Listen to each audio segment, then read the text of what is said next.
whether it's anger, whether it's sadness, whether it's disappointment, frustration, irritability. Sometimes we have to understand that these negative um, emotions that we tell ourselves are how or what we need to feel in order to grieve that wound area, grieve that history that is causing us to move in ways where we are only seeking people who will desire us or people who will choose us.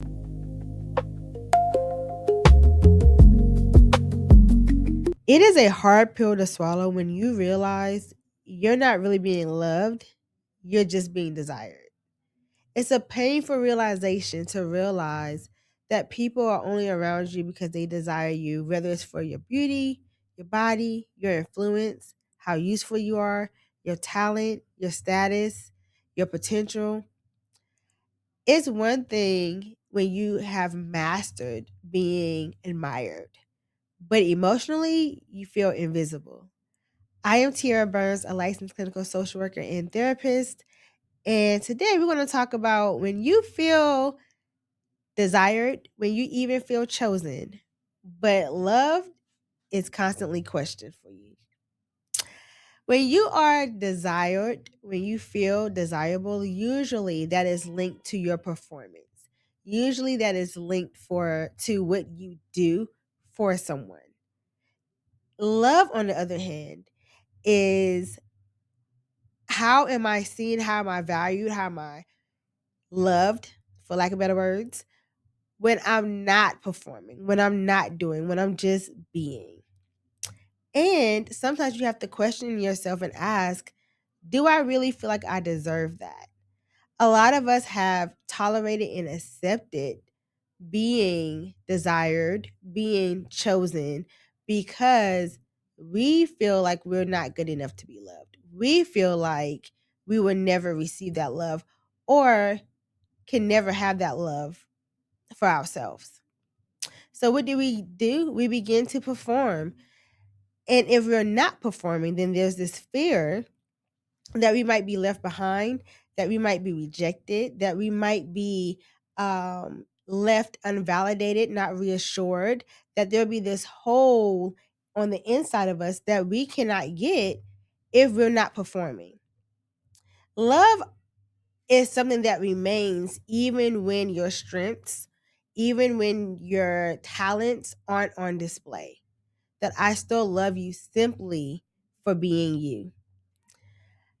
A lot of us want to be loved properly. A lot of us want or desire to be loved correctly by our partner, however that may look, and even our friendships.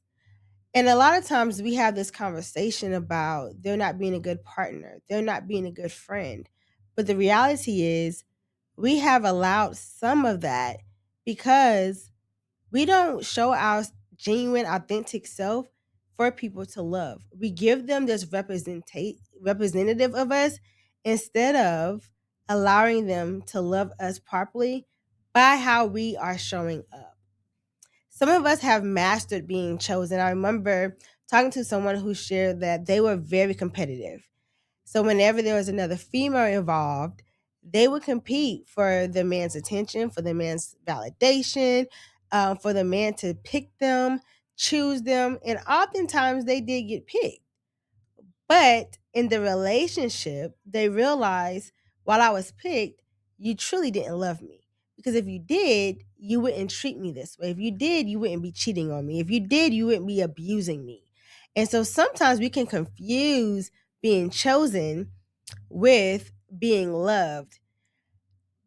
When that happened, when you feel like I am noticing that I compete for male attention or a female attention or whoever attention, or you notice that I just want to be picked, sometimes you need to stop and really, really dig deep and ask yourself, why am I desiring their validation, their attention so bad? What inside of me, what void, what hole, what wound inside of me am I holding on to where I need to distort myself, um, and become this whole Broadway actress or actor to gain love and acceptance from individuals. What we also realize is what people pick us and choose us for oftentimes isn't necessarily who we are at our core. And that's the whole purpose of this podcast of becoming exclusively yourself and becoming exclusively you, even as you are dating, even as you are courting, even as you are networking to meet people.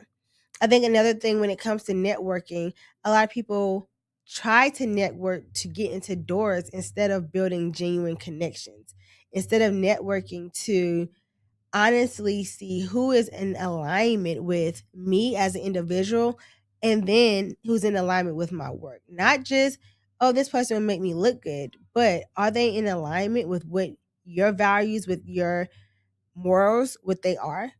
Because if you're not operating out of integrity, if you're not leading out of honesty to who you are, that is another setup for distraction. It's a trap. So I know I'm bouncing around because this is not just for dating in relationships, but also for friendships, but also platonic and business relationships. And how do you maneuver in those spaces as well? How do you show up authentically yourself, exclusively you, in those spaces as well? I think another one of us, another thing I want to point out is that sometimes we will forfeit who we are just so we could be acceptable, just so that we could be palatable. Social media, I feel like, is huge for trying to cancel people. And a lot of times you have to forfeit, or people may feel like they need to forfeit who they are, even online, and not show exclusively themselves online because if they do, it comes with a cost. But if out of there's a billions, I don't even know. There's a lot of people online, billions of people online. So everybody may not be for you. Everybody may not accept you for you. But the cost of forfeiting yourself is much more higher than someone rejecting you or not accepting you. The your value for who you are has to outweigh your value of other people's opinions.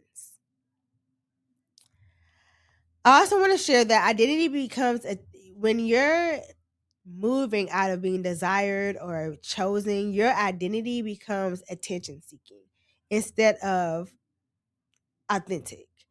Because you're afraid of disappointment, you're afraid of aging, you're afraid of no longer being wanted, you're afraid that you won't matter, you're afraid that if you're grieving, like you will be seen differently. Like there's a whole another layer of denying yourself the right to be human, denying yourself the right to experience these different emotions without judgment, um, without feeling sorry for yourself, without trying to downplay it or minimize it. All of that is a part of being human, whether it's anger, whether it's sadness, whether it's disappointment, frustration, irritability. Sometimes we have to understand that these negative um, emotions that we tell ourselves are how or what we need to feel in order to grieve that wound area, grieve that history that is causing us to move in ways where we are only seeking people who will desire us or people who will choose us constantly. I want to add another layer to this too because it is so complex because even the way that conflict is perceived when you are operating out of a place where you constantly want to be, when you're constantly accepting and moving so that people can desire you and or accept you, you will see conflict as a bad thing. This whole like everybody's a hater, everybody's hating you. Sometimes it is constructive criticism. There is a thing of healthy conflict. And when you have a poor relationship with conflict, when you see conflict as there must be something bad within me, um, usually that is your inner thought, anyways. But when you see conflict in that, it's hard for you to gain the skill set of conflict resolution. It's hard for you to take certain criticisms and alter or change what needs to be changed in order to grow, or throw them out because they don't apply to you. And that's okay too. Everything that people say about you doesn't have to be taken and over thought about and ruminated on. Sometimes you can let things go. Sometimes you can remove them. Sometimes you can say, this is a bone that I do not want to chew on. I want to share one more thing. This is a really short episode, I know, but I want to share one more thing, that one of the things you really have to sit down with yourself and think about is, how do I choose and accept myself?